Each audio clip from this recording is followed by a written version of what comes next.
ভর দুপুরে প্রচন্ড গরমে তিনি যখন রোদের মাঝে খোলা আকাশের নিচে হাঁটতেন, সাহাবারা তাকিয়ে দেখতেন আমরা ভীত সন্ত্রস্ত, আমরা এই রোদের মাঝে বাইরে যেতে চাই না, যেখানে ধান দিলে খই হয়ে যাবে, চাল দিলে মুড়ি হয়ে যাবে।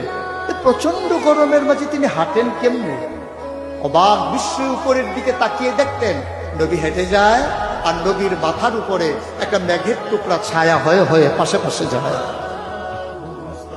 এবড়ো থেবড়ো পাথরগুলোর উপর দিয়ে আমার নবী যখন হাঁটতেন, পাথরের কোনা বের হওয়া পাথরে সবাই হাঁটতে ভয় পেতেন, অথচ নবী সেই এবড়ো থেবড়ো পাথরের উপর দিয়ে হেঁটে যেতেন। তারা চিন্তা করতেন নবীর কদমের নিচে এই শক্ত পাথর পড়লে উনি কি ব্যথা পান না? পরীক্ষা করার জন্য পেছনে পেছনে অনেকেই দৌড়াতেন।